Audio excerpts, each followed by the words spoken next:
Hello, everyone. Good afternoon. Thank you so much for joining us today.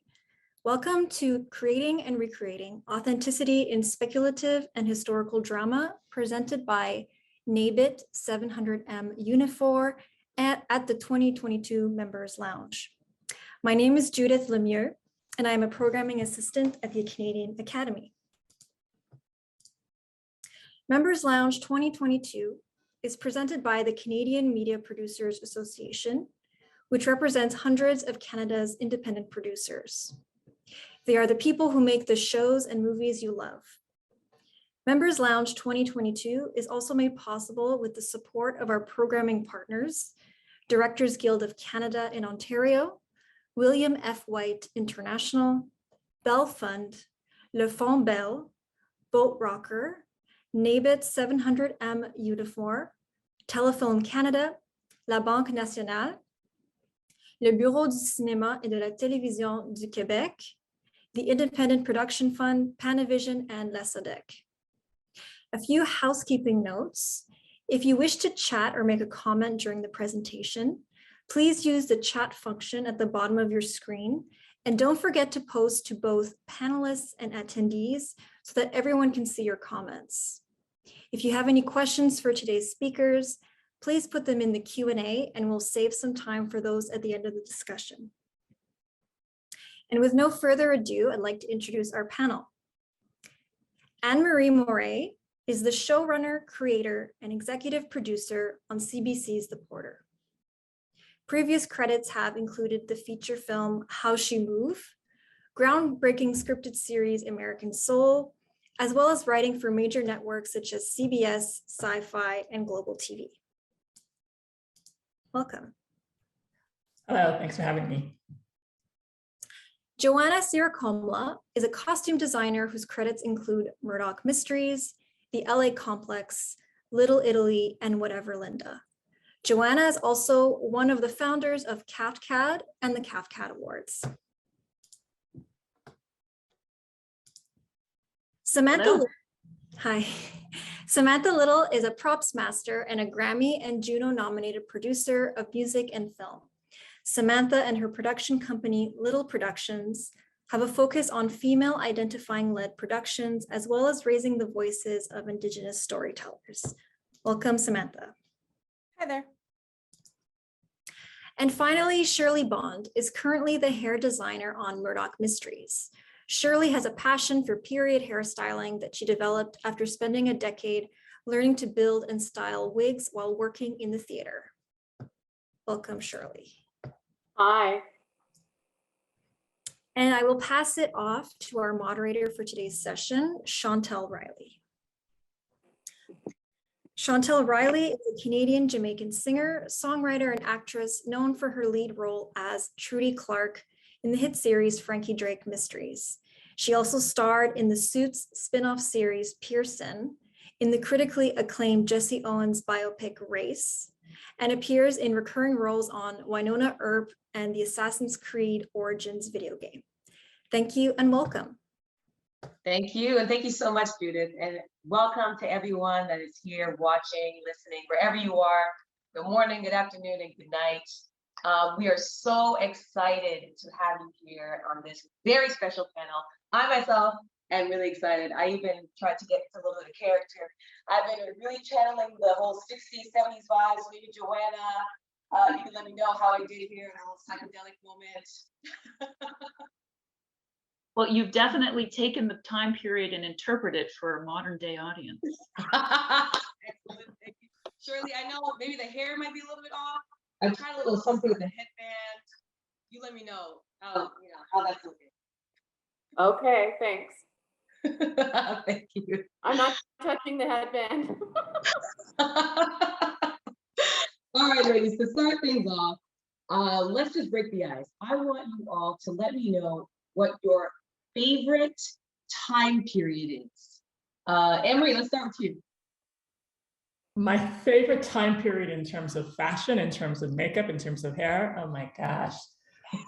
Oh my gosh. I love 70s, truly. I think there's something that was shifting in terms of Black African-American people of color embracing sort of natural identity and getting out of the box. So I thought the 70s was really explosive in terms of that shift in all of those categories. Yes, that's a good one. How about you, Joanna? Well, I've fallen in love with many time periods over the years. But right now, what I'd really love to do is a project that focused between like 78 and 83. Because like in 84, suddenly goes Miami Vice Madonna. But like in 79, it's still 70s-ish, but the women are kind of 80s. It's that whole like frilly secretary blouse thing. So for some reason, I love that. I'm really wanting to hit that time period right now. That's good and very specific. I love that. And Samantha, how about you? I am not necessarily the politics, but from the aesthetic, I love around the 1890s Canada, specifically Canada and North America. That's a lot of mud. Yeah, it is a lot of money. But it's just so, I don't know, I've been fascinated with it since I was a kid. It's dear to my heart. Oh, that's a good one. Wow. Yeah. And Shirley, how about yourself? I really like 1960s and like the whole decade because it has so many different looks, and we really have like an influx of music influencing how people look. So it's very easy to get a reference. You can tell what the regular person on the street was wearing in a small community as opposed to a city, as well as what the different styles of music were, what they had. And then we often do stuff that's coming out of the States or that are set in the States. And you have a real difference between what's in the southern states and what's in per se, but it's all very well documented because it was a time of strife. So there were cameras everywhere. Oh, right. That's so interesting that seeing the difference between states. Shirley, I'm so curious to know, how does that work for Canadian fashion and style when it comes to hair specifically? Was there any kind of influence between US country that had on Canada, or was Canada doing their own kind of thing? How'd that work out? You know, this is an interesting question. When I went to university, which was the early 80s, one of the ways that we talked about Canada was how we defined ourselves by how we were not American, or the differences between and being a Canadian and American, and we still do that. Yet our images on our TVs are flooded with American content. Yes. Even then, like we had the CBC when I was growing up, black and white TV, something out of Rochester. As a kid, you know, I didn't see, which was like the 70s. I didn't see like anyone my age unless it was a kid's show. So for Canadian content, it's hard. Like how we would view ourselves is different. We're pretty much the same. We're a colder climate. Maybe you have a little bit more winter gear. But besides that, I really don't know how we would define ourselves unless we were looking at specific places, like a northern Arctic Circle kind of look, or if we went indigenous to the tribes that are in more southern parts of Canada, or the nomadic tribes that went back and forth, like we went really into ancient kind of tribal looks. But really, I think Canadians are North Americans, and that America hugely influences us. Yeah, that's really cool, because I find, even for myself personally, I do have a tendency to look towards, you know, our lovely neighbors in the South to see what's going on fashion-wise, and even of course in Europe. And I love time period pieces. Being able to work on Frankie Drake mysteries was like a dream, because I think the 20s specifically was such a huge shift to, especially for women, where they, you know, gained the right to vote, and the jazz era was coming in. And so the fashion was changing, you know, they're showing a little more skin. So I feel like that time period was always so fun. Annmarie, I would love to know, you know, what kind of research you did, you know, working on the Porter, which is also set in the 1920s, you know, and especially telling it from a Black story in the lens of Black person in that time. Tell me some of the research that you dug into and pictures that you might have looked into, websites you visited, in order to really capture that story in the essence of it. There was a lot of research that went into, as you know, any historical series goes into, gathering everything from fashion to the politics, to the social climate, to the influences, to the music. So I was very lucky to sort of step into this project after Arnold Pinnock and Bruce Ramsey having done years of their own research to sort of get this project up and into the world. So we inherited a lot of the information that they passed on. And so in terms specifically of what was influenced in hair and in fashion, a lot of, as what you said, North American influences is large, but we picked sort of an early time of the 20s, where some of these hemlines weren't coming up so quickly. And there's a lot of choices we had to make as a series, depending on how do we represent character, how do we represent women like Miss Queenie, who's reminiscent of Stephanie St. Clair, and you look at these images of women with elegant furs and hats. And what was striking to me about, even in this time, and even being a community struggling for your place of fiscal and emotional and every form of independence you can imagine, it was very important how one represented themselves in their community. So you would see these photos of these very elegantly tailored dresses and suits and hats, and economy had no bearing on the fact that we had a pride in ourselves, and that was reflected in the way we presented ourselves to the world. So I love sort of shattering the idea that yes, it was a struggling time and these men weren't making a lot of money, but what they had and what they could was always presented well. The elegance of the Black Cross nurses' capes and their hats and the way they made sure that shoes were shined. It was a dignity of self in a world where that was denied you. So a lot of the research went into how do we represent these characters and this movement in our clothes and our styles and in the way that we visually portray the reporter. Awesome, that's so great. Samantha, I want to actually give you the same question, because working on a set, I'm sure you've had your hands on so many incredible props that you can imagine. Like the wheelchair you're sitting in, for example, that I've had a chance to roll around in myself. You know, what was your favorite time period? And when it comes to like weapons, for example, I know there's certain guns or swords and knives.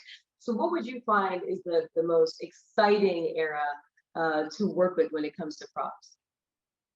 That is an impossible question because every era has such unique specificities, and a single prop can really pull you into exactly what that era is. If you see a vintage Nintendo game, you know exactly where you are. Yes. If you see if you see a specific type of farming equipment, you can tell it's we're talking somewhere in the 20s and 30s, that kind of thing. So it's in terms of my favorite, I have to admit, I love working with eras that are pre prevalence of technology, because our lives are completely inundated these days with phones and computers and iPads and all kinds of other things. And those are great, and they are good storytelling devices. But I find that when you have, a good old mug that's telling, a story, it seems a little bit more universal for folks. So to kind of give a broader answer to that question, would be a time when it has objects that are completely relatable to everybody around the world, because we still live in an era where not everybody has a smartphone, but yes, in the world we do. And yes. So I love stories where it's relatable, because we all grew up with a pencil. Everybody's used a pencil. Yeah, so that is kind of the answer to your question. Without really getting into it. I mean, so without the technology, I do. The internet distracting us and allowing us to really just dive into the objects and things around us. I'd add a really quick addendum to that, which is talking about future periods in a weird way, which because it's not something that we talk about a lot, and creating future worlds. And the technology and the way that we deal with props and technology in future worlds is really important. And I love when we can make it seamless in the way that, like, if I ask you about something that you're not used to, the first thing you do is pick up your phone and look it up. Yes. I, like everybody does. And I love how, props in future scenes can help pull you into that world, because it's like, oh, in their world, the first thing they do when they order breakfast is tap their forehead and ask for eggs, or, something like that. And that really helps to paint the picture of the world that you're into. Absolutely. Yeah, I feel like a lot of new shows or productions that are coming out, films especially, are tapping into this like not so distant future where the technology and the devices and all that stuff is just, to be honest, a little scary to me sometimes, but actually really cool and really interesting. So I can only imagine, as prop and also hair, makeup, and of course storytelling, your imagination must just be running wild when it comes to tapping into that story for future. Joanna, I would love to talk to you about fashion. One of my favorite things. I love dressing up. I love getting ready and putting pieces together. I'm so curious to know what your process is, working on Murdoch Mysteries. How many seasons? How many seasons are we? I think I've lost track. They've done 15. They've done 15, but I've only done 4. Okay, so and what year are they in? What year were season 15 is 1909. I mean, the math is wrong because the Ogden character had a baby and all of that. However, it's TV math time period. TV, there you go. So we've entered into the 1900s, but working within the 1800s, I think it's so fun. The costumes, the pieces. I've had to wear, the girdle and that, the corset. Sorry, yes. I don't know how y'all are wearing that all day on set. So they don't. They Okay. don't on Murdoch Mysteries. We have more elasticized ones, because the thing about the corset in our time period, it really is about how to remind everyone to stand and how to sit down. It's not about making anything like smaller or tighter, but it's about reminding you how to stand. So we have these more modern elasticized ones that are supposed to remind, and most of our key female cast are wearing those now. The day players, they really actually love the corsets because it really gives them the proper countenance. But and I have some of our more frequent female characters who refuse to wear it, or they go, "Oh, I'm going to stand up straight." And then I go to them and I go, "You're not standing up straight."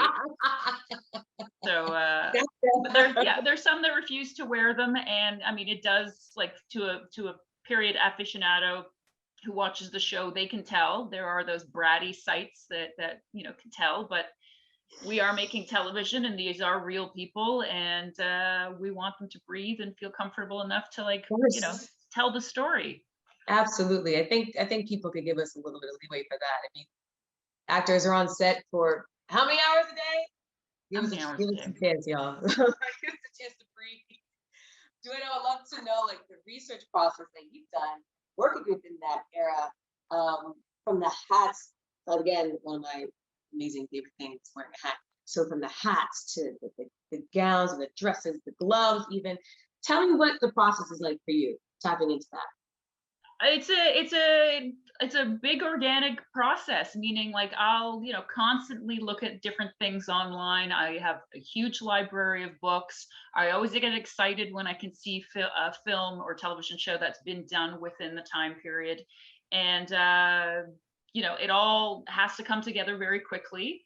I also get to see what exists in costume houses to rent, and then we go, we love this, let's copy this and make a version of it. But our prime goal is always to make someone be able to tell the story, do the action, and also feel the character. So we take all those elements, bring them together, and then I go to Zara and I go, look, they're doing frilly blouses. Let's just use let's just use those in multiples, make a skirt, and top a hat on top of it. But I've always been trying to push more towards, I got there when it was 1905, and I was always trying to push, towards like 1908, 1910.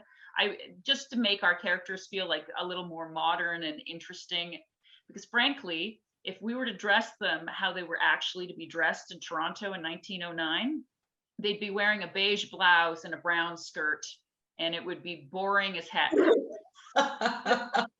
First of all, there's not a lot of Canadian imagery available. And then on top of that, Canada, Toronto is considered a very tame city. So I'm definitely not historically accurate on Murdoch, or else again, every woman would be in the same hairstyle. I mean, not the same hairstyle, Shirley, but the same hat with the same blouse and the same brown skirt. And every man would be in a black suit, and you'd never be able to tell who the murderer was. So I don't know, some guy in a black suit. I think he did it.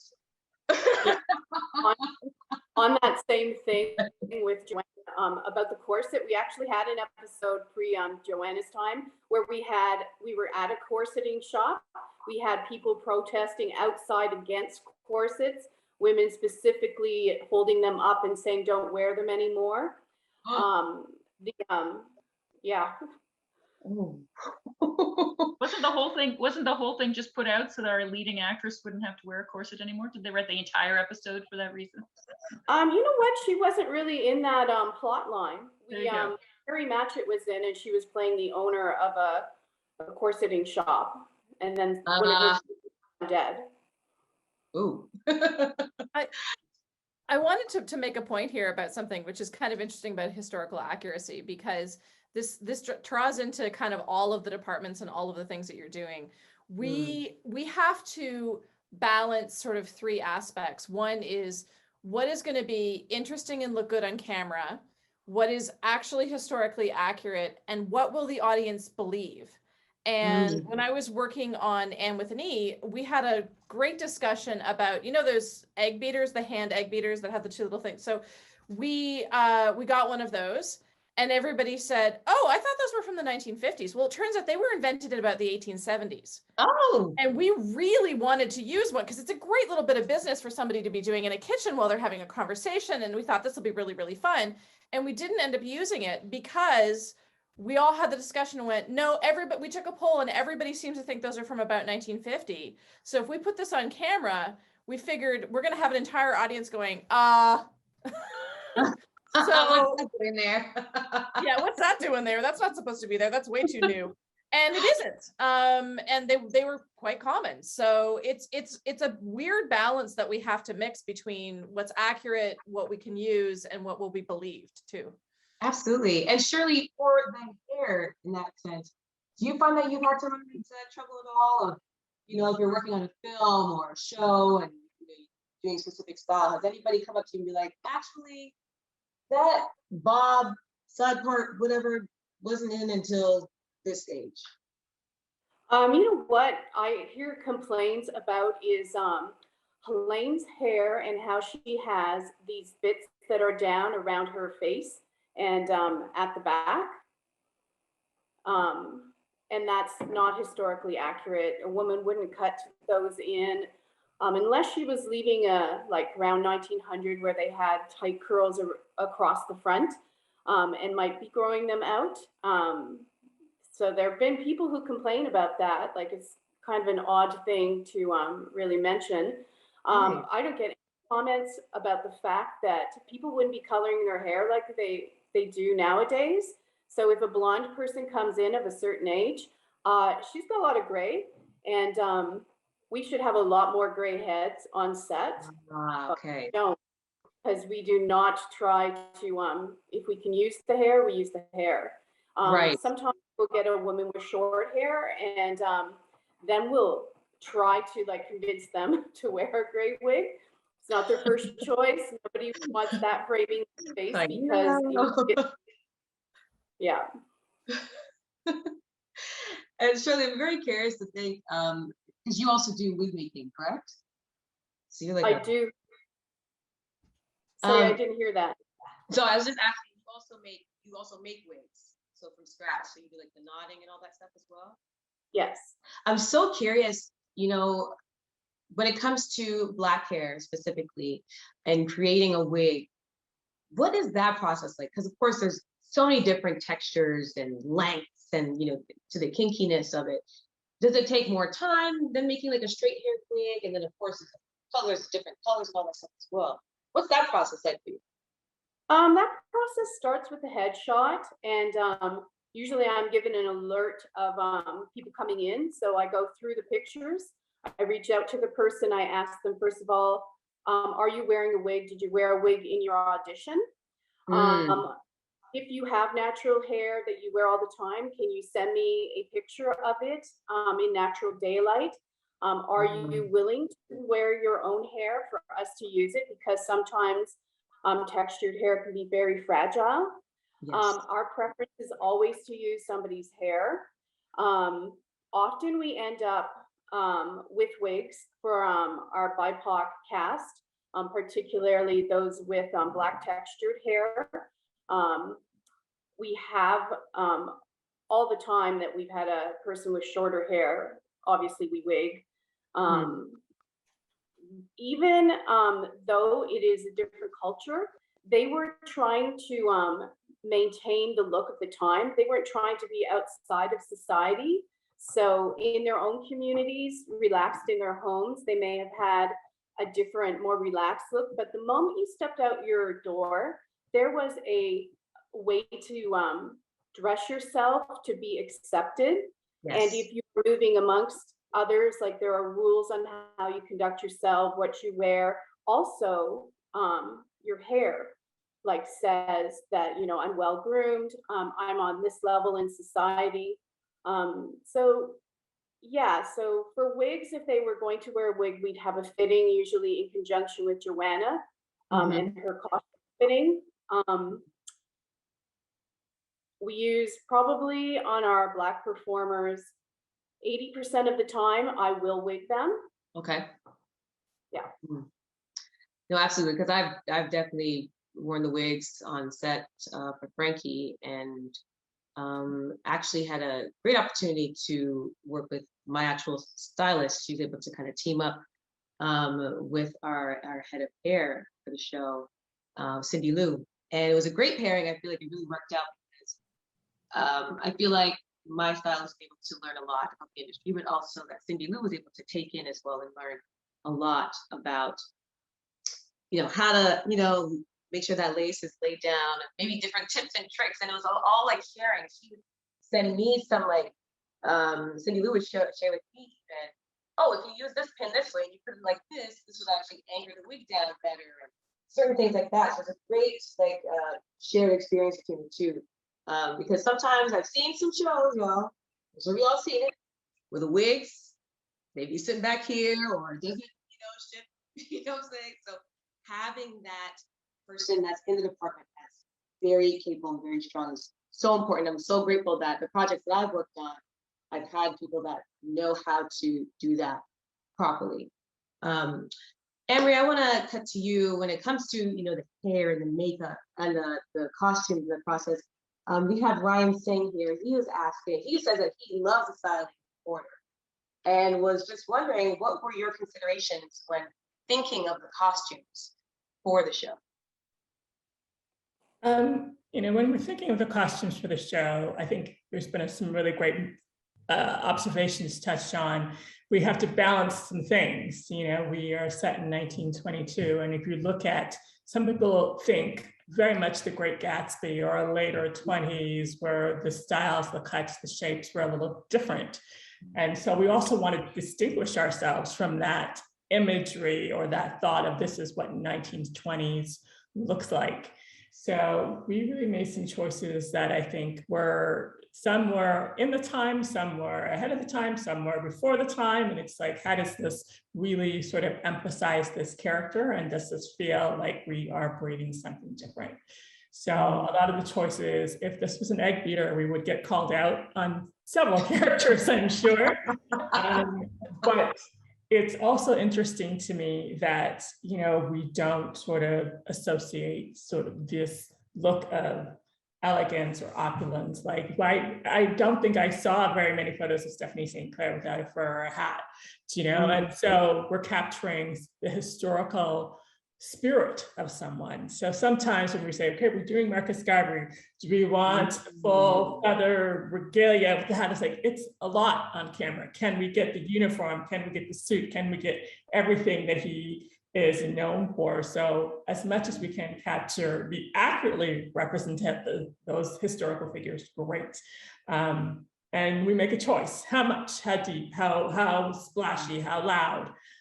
Sam, who portrayed Samantha, who portrayed that character, is a powerful actor in his own right, and I didn't want anything. I don't want you to be distracted by the hat, because the performance is so strong in and of itself. So every day you're making choices on a number of different levels, and I have to give credit to our team, Heather, Paula, the whole crew, who just really sit together, have conversations, ask about backstories, ask what is important to us in the storytelling of this, compete with other shows, because a lot of 1920 shows were happening when we were doing the Porter. So you're fighting for things from costume houses and what can be and what can we recreate. And Junior, who was this character who's very much against the grain, and how can we reflect that? It's less buttoned up, less ties, less things that are traditional outside of that Porter uniform. How do they live in the world? So every day we're making decisions based on so many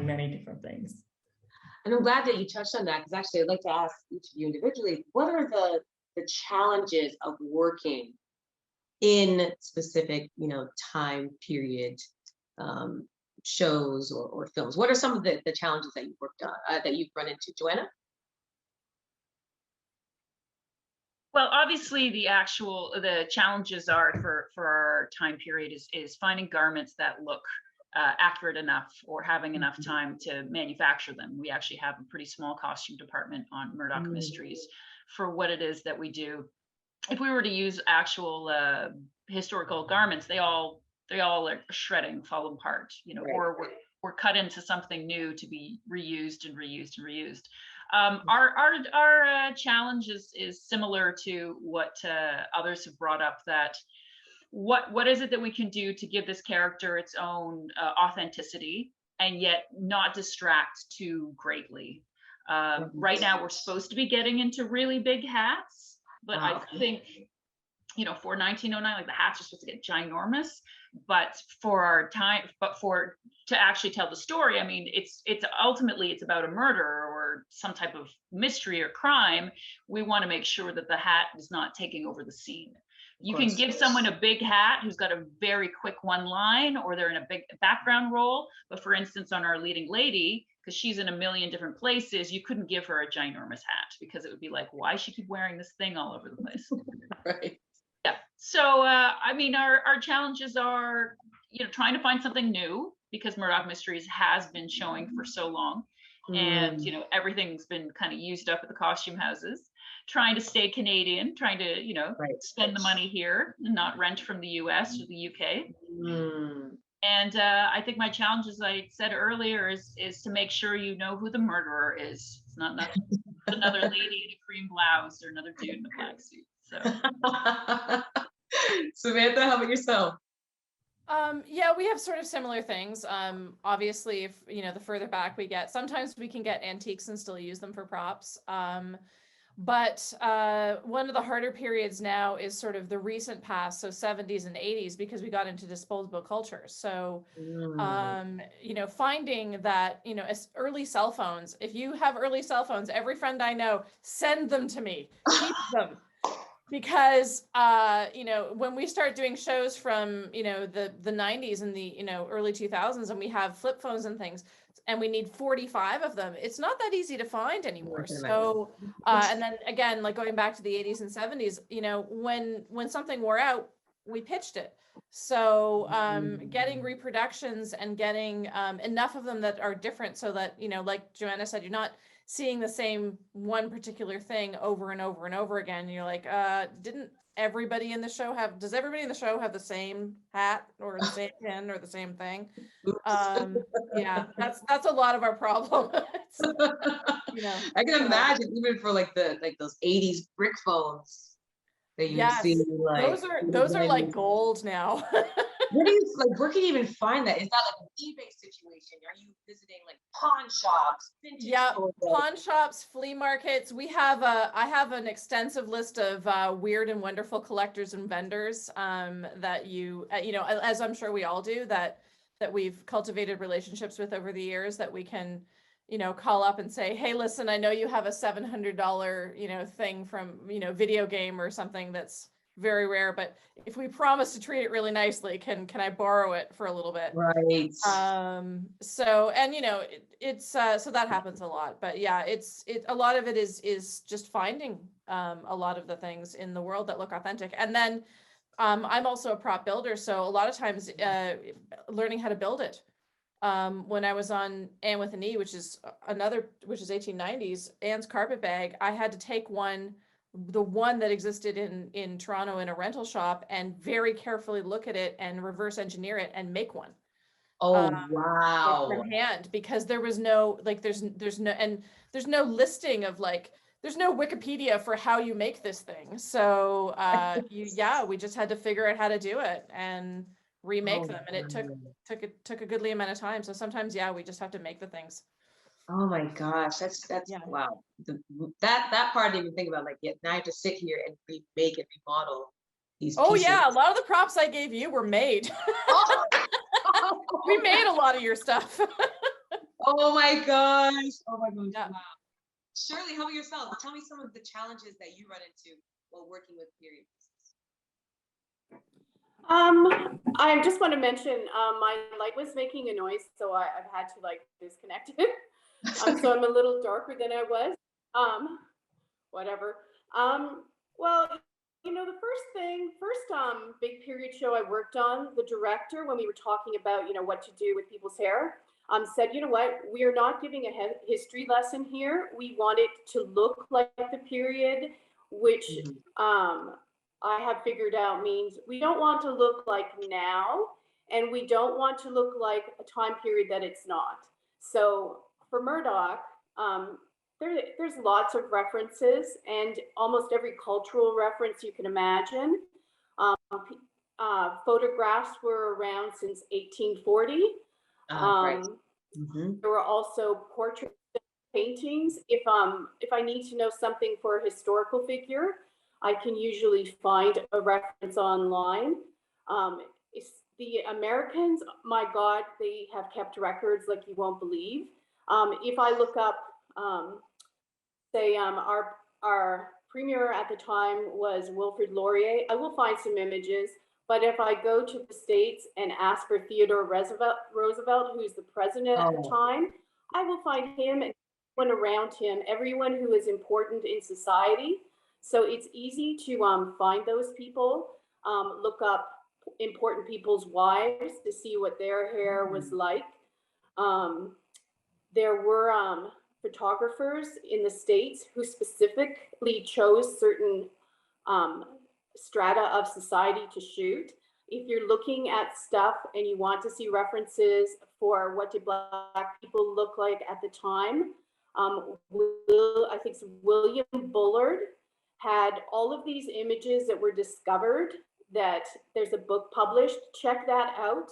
That book is amazing. You'll see what people really looked like, what the kids look like. It's true that a lot of them are portraits and that they've done their best to look their best, but it's not like what you would think it would be. We very rarely in Murdoch hit that point where we want reality. When I took the show, Christina Jennings talked to me and she said, I want my leading men to be handsome and I want my leading ladies to look beautiful. It's the background will fill in the gaps. She didn't say that, but that's my interpretation.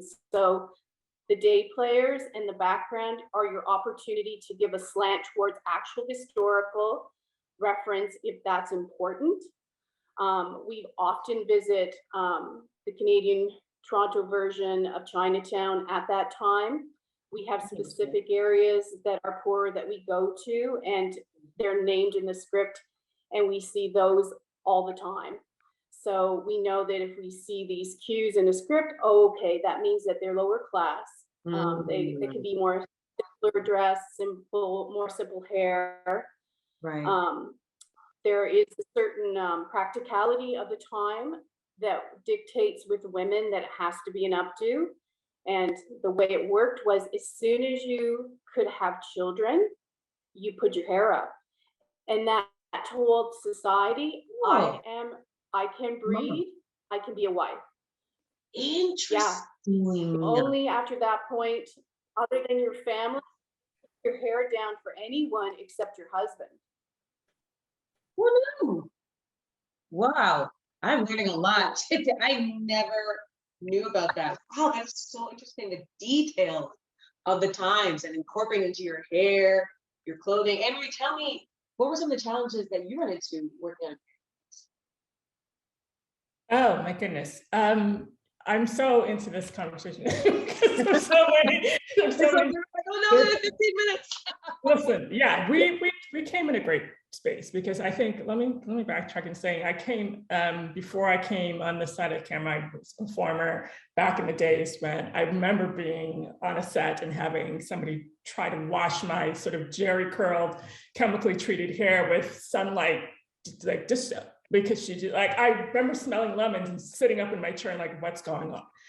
And so here we are in 2022, and what is wonderful about the Porter, but what is sort of indicative of something that needs to be happening on a broader scale, is that we're educated in sort of hair fashion being not just professional, it's personal and it's political. And we have to honor all levels of these people coming into our dressing rooms, wardrobes, sets, with dreadlocks, with colored hair, with treated hair. And I have to be respectful of you leaving the show feeling honored both as a performer and as a person for your choices. And so that means training people in areas who have a certain skill or who maybe have experience not in our world, and making those avenues available, because, you know, I know a lot of people still bringing their own people because years of experience has said my hair is going to be, my treated hair, my natural hair is going to leave worse than when I came into. I have to feel safe and I have to spend my own money and bring my own persons, be that makeup,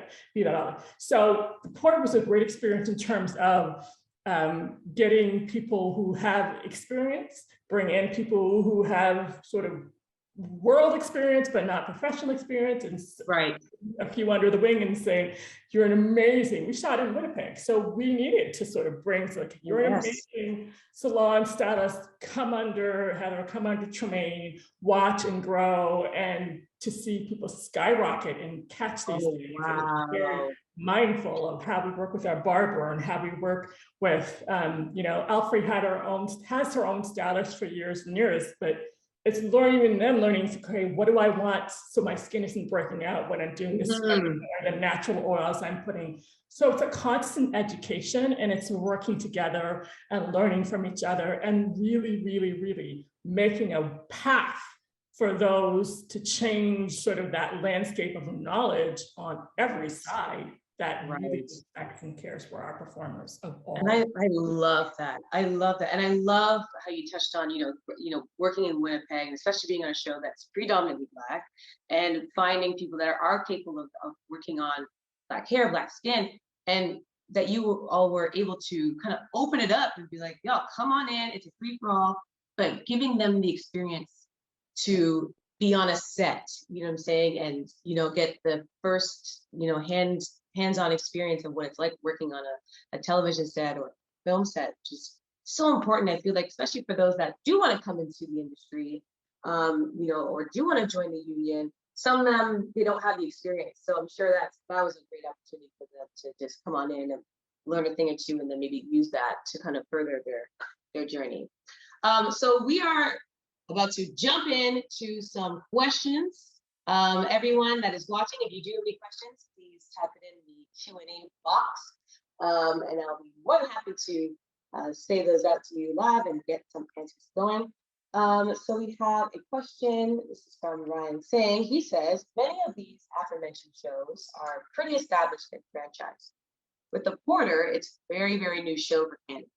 Are you currently thinking, Annmarie, what the show will look like if it's still happening 5 years from now? Should the show still be going on? You're asking for all the company secrets. What are we going to see? Tell us the secret. We need to. When you're creating a series, to think, where would you love to end? And if that's the 30s, what does that look like? If that's, if we're still in the 20s. So because the journey for unionization is so long, we do think of, if we were jumping years, what does it look? So yes, we're thinking of all of those things. We probably won't jump too much from the first to the second season. God willing, the second season happens. But really, as the show continues, you have to sort of pick, okay, how far are we going to go in the union story, and how does that reflect what's going on in the world at large and in the community at large? So we're always thinking of those things in 4 or 5 seasons, and where do we end and land? So yes, that's all you're going to get it from me. That's it. Stop asking for the secrets, y'all. You're not going to get it. This question is from Samara Smallwood, who is nominated for our CSA. Good luck to you, my girl. Samara asks, how important is historical accuracy versus innocence? Bridgerton, for example, takes massive liberties in hair, makeup, and costume, and maybe even props. I'll come to you, Samantha. Well, it comes back to the egg beater story. Yeah. That's really what it is that we strive for accuracy. Otherwise, if it's completely anachronistic, then it's going to pull people out of the story, so that's not going to be helpful. But it's finding that balance between what's serving up what's serving the story, what the audience will believe, whether it's historically accurate or not, and what also just works on camera to serve the story. So sometimes we'll take some liberties because, something wasn't invented until 5 years or 10 years later, but it's really helpful to have it. And then another thing that we did on Frankie Drake a number of times, which was kind of fun and cool, was that we would take things that certainly didn't exist in the era, but because we were having some fun with the show, we would make a 1920s version if it had existed. And we would build that version of whatever it was. So that's something that we would do as well. So there's, it's kind of steampunking things up, but so we take liberties in the service of the story. And Joanna, I'd love to speak on that as well. Yeah. It depends on the show. On Murdoch, he's invented the fax machine and like the baseball game, and you know what I mean, like Murdoch's. And so because I saw that, I found it was a world that we could also do our own inventions.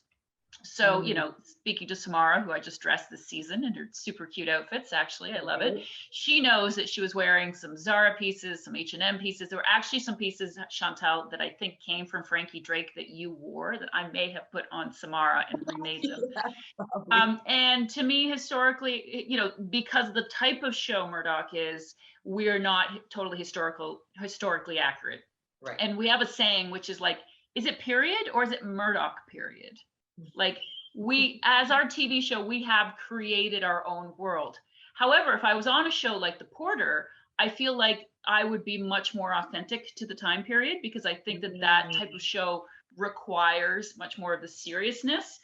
I mean, I would still want to take it to an elevated world, but taking the liberties that we do with Murdoch, I wouldn't do on The Porter. I wouldn't do on more serious projects, or that type of thing. So thank you, Samara. Thank you, Samara. I think Shirley had to maybe jump out, and maybe she's going to jump back in. We have another question here from Darcy, and maybe this question is for you, Joanna. It says, how much success do you have with period shoes, or a good source shoe replica? I don't think I have any better whatchamacallit sources than she does. We can talk about it later. But again, how often do we see shoes? And it's really important my actors are comfortable. It's hugely important. Yes, they need to feel a character, but they need to be comfortable. Their Oak Tree Farms does a woman's beautiful boot and like lace-up shoe. They're very attractive. We use those almost all the time, and every woman who puts it on always says, these are so much more comfortable than I thought they were going to be. And Jeff Churchill of Jitterbug Shoes, who is a Canadian creator of showbiz shoes, he works all over sends shoes to all over the world. He's created a Victorian boot that was like a sneaker, from what I was told when you put them on. So those were the very best replicas I could find for our period. But again, because our skirts are long, luckily, I mean, they're getting short, which is a bit of a problem because I don't know what I'm going to do with the extras, because their feet you actually see more often than the leads. So as the skirts get higher, we have to worry more about the accuracy of shoes, which then turns into a comfort thing because frankly, they're not really warm. You know what I mean? We did a bunch of winter last year, and trying to find a winter boot that could pass was not easy. No. I don't know if that answers any of your questions, Darcy. I'm glad you're feeling better and we can chat about it at another time. Darcy. She'll give you all the tea. Yeah. Face to face. I've had some very uncomfortable shoes on Frankie, and I've made it known to her. They were super cute though. They're very cute shoes, honey. I love that period, the shoes, the hats, everything. But honey, when you stand on your feet for 10, 12 hours. And they're also, studios are concrete floors. Exactly. So that's a big deal as a cold concrete floor. I mean, you'll be lucky if maybe they built a set on top of a wooden platform. But I have feet problems, and it's hugely important to me that my cast are not worried about their feet. Yes. Thank you for that. Pinch shoes, pinch face. I don't want that. I don't, like, I often tell them that. I ask, whoever's filming, are we doing a wide? Where's the tight? If it's a tight, send over the Uggs, honey. I'm ready to take these shoes off. It's actually, it's a wardrobe joke. Are you going to see her feet? Are you going to see her? You said you weren't going to see her feet. We saw feet. Oops. We're going to take this last question. And it says, with so many new voices coming into the creative spaces, what is your mentorship style for integrating new people, or do they have to come ready with skills? That's a really good question. I actually have a great answer for that. So the union that Joanna and I and actually it's a huge union, NABET 700 UNIFOR has an apprenticeship program. And those folks, we expect that they come with just the tiniest bit of experience, but we're also expecting that they're coming ready to learn. So when I have my apprentices or I'm working with people, I assume a default of, you probably don't know this, so we're going to go over it. And, when you're learning, repetition never hurts. So, I really want to make sure that, we're mentoring, and especially bringing in people that are underrepresented in the film technician world too.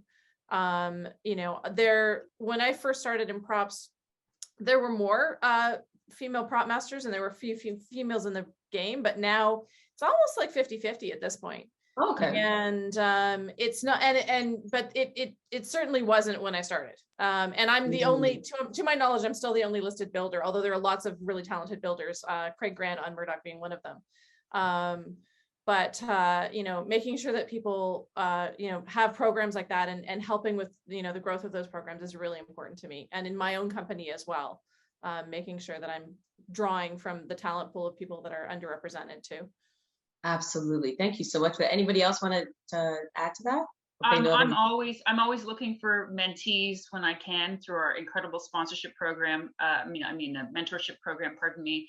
I think it's credible. But when I'm hiring whoever that is, there's actually a lot of people who want that role, especially on a show like Murdoch Mysteries. And I specifically for Murdoch, I'm going to look at someone who may have been involved in any kind of theater, historical sewing, that type of thing, and is interested and has a passion for learning, and also says, what's next? Right. I want someone who's excited to be there because it's an incredible opportunity that I would have murdered for when I was 22. Oh, wow. And Annmarie? I'll just say quickly, I think we who are members of guilds and unions need to look at the roadblocks that are currently still in the way for those who are not who are trying to access that, who have experience, knowledge, education, training that are not in the GOAT. We're finding a lot of those people who would like to transition. Sometimes we have to make first offerings to our own groups and members, and if we are not represented in that group, there's an imbalance. So I think we have to sort of look at what is beneficial for our industry as a whole, and if we have access, voice, and influence to make changes that allow those who are not represented within our population, give them access, we have to do that. So we have some amazing, talented, gifted people who are trying to find their way in, and we have to put some road markers up and unlock some doors to make that happen. Absolutely. Before we close, I want to just read this one comment from Peggy, and she says, to apply online at NABET700.com, an updated resume, contact information, and the department you'd like to apply in. And then we will then reach out when we place our apprentices. Thank you so much for that comment, Peggy. I really appreciate that. And before we close off, I just want to say thank you so much to our panelists for coming and spending the time, and our audience members that are watching. Thank you so much. We know you guys are super busy and are creating beautiful work. So we thank you so much for your time and sharing this discussion with us. And thank you to the Academy for having us during this beautiful, beautiful time. And congrats to all the nominees and to all the winners that have come. And thank you so much. Judith, over to you, girl. Thanks, Chantel. This was a great panel. I want to thank Annmarie, Joanna, Samantha, Shirley. Sorry we lost you at the end, Shirley, and Chantel for today's conversation. And another thank you to our partners at NABET 700M UNIFOR for presenting this session. If you have missed any other Members Lounge sessions this week, please visit our event platform to watch them on demand until Sunday, April 10th. Please join us at 1:30 p.m. Eastern Time for our next panel, Jam Sesh, Short Form Series Concept, Financing and Development, presented with the participation of the Independent Production Fund.